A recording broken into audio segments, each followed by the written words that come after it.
everyone, and welcome back. Today, we're going to be taking a deep dive into something I find incredibly fascinating. The concept of dominant vibrations. Mm-hmm. That energy we kind of project out into the world based on our thoughts and our feelings. Right. And we're going to be exploring how that can actually affect our lives in some pretty surprising ways. And to kick things off, we've got a story about a guy named Jerry. Okay, Jerry. Yeah. You might remember him from some of our other deep dives. He always seems to find himself in these kind of interesting situations. Yeah. He's a colorful character. He is. And this time, Jerry was on a road trip with his wife, Esther, in their motorhome when a seemingly small oversight actually turned into a whole domino effect of events. Oh, no. What happened? Well, that's what we're going to be talking about. It perfectly showcases this whole dominant vibration thing. Okay, I'm intrigued. But before we get into the story, can we maybe back up a little bit? Oh, yeah, sure. What exactly do we mean by dominant vibration? It sounds kind of mystical, but is it like a real tangible concept? Yeah, that's a really good point. It can sound a little bit out there. So how would you explain it? Well, think of it this way. Every single thought and feeling that we have emits a certain frequency, Okay. a kind of energetic vibration. And the thoughts and feelings that we focus on the most, the ones that kind of dominate our mental and emotional landscape, those create the strongest vibrations. So it's like creating this kind of energetic signature, Mm-hmm.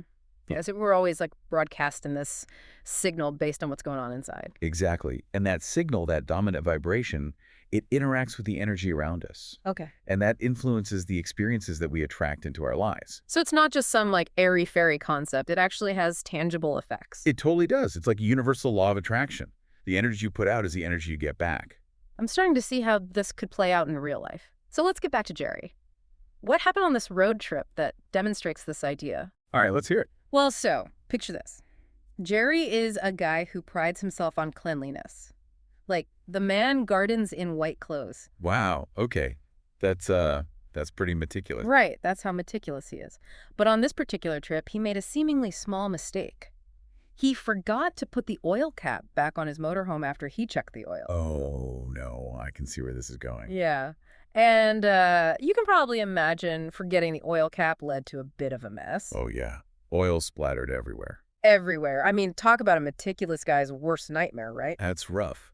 So how does dominant vibration tie into this? Did Jerry, like, subconsciously sabotage himself or something? Well, that's the interesting part. It wasn't intentional sabotage. Okay. But his dominant vibration around this particular task, it definitely played a role. See, Yeah. Jerry always associated adding oil with the risk of getting dirty, which is something he obviously actively avoids. Ah, I see. So even though he's usually so careful, his feelings about getting dirty created a distraction.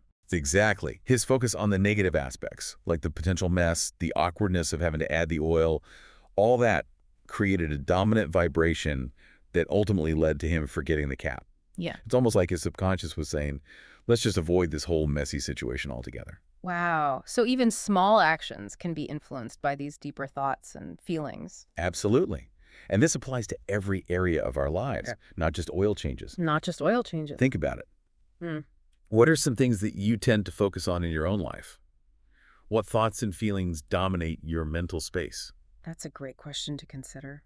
That's a great question. I know for me, I tend to get caught up in worrying about things, Yeah. which probably doesn't create the most positive vibration. Right.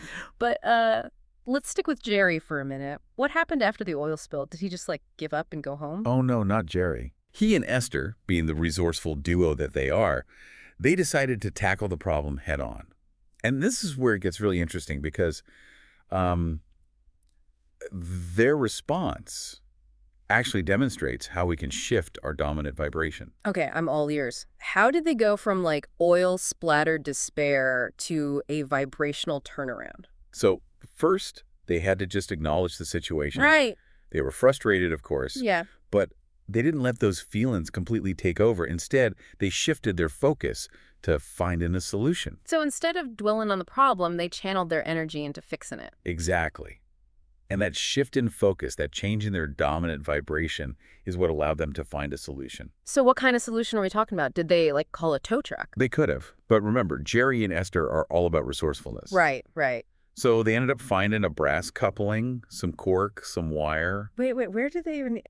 And of course, a trusty roll of duct tape, Classic Jerry. Always prepared. right? They managed to, jerry-rig a temporary fix that got them back on the road. Ah, jerry rig. I love it. And that term, jerry-rigging, it perfectly captures the spirit of their approach. Yeah. They took this really challenging situation, and through creative problem solving and a shift in their dominant vibration, they turned it into a success. That's such a great example. It shows that even when things go wrong, we have the power to change our energy and create a positive outcome. But how do we apply this to our own lives? It's easy to say shift your vibration, but how do we actually do that? It's definitely a process, but it all starts with awareness. Okay. The first step is to pay attention to your thoughts and feelings throughout the day. Mm. What are you focusing on? What kind of energy are you putting out to the world? So like if I'm constantly stressing about deadlines at work, that's creating a dominant vibration of stress and anxiety. Precisely. And that vibration is likely to attract more stressful situations. Oh no. But if you can become aware of that pattern and consciously choose to shift your focus, even if it's just for a few minutes each day, you can start to change your dominant vibration. Okay, that makes sense. But what are some like practical ways to shift our focus? Is it just a matter of thinking positive thoughts? Positive thinking can definitely help, Hmm. but it's more about cultivating a feeling. It's about embodying the energy of what you want to experience. So if I want to feel more confident, it's not enough to just tell myself I am confident. I have to actually feel the feeling of confidence. Exactly. Mm. There are a lot of techniques that you can use to cultivate those feelings, like visualization, affirmations, gratitude practices, even spending time in nature. The key is to find what works for you and make it a regular part of your routine. This is all starting to click for me now. Good. It's not about wishful thinking. It's about aligning our energy with what we desire.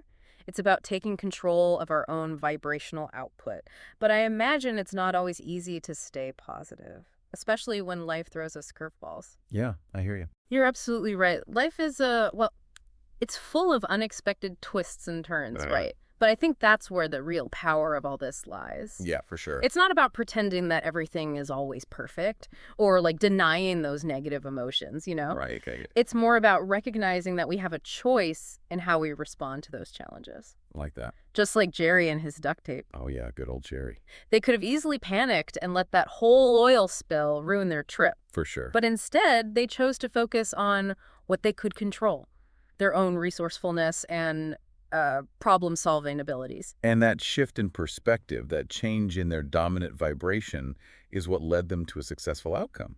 They didn't deny the challenge, they just chose to approach it from a different energetic space. It's so inspiring. It's like a reminder that we're not like victims of circumstance. We've got more power than we realize to shape our own experiences. Really good. But I think the biggest takeaway for me is the importance of awareness. Yeah, that's huge.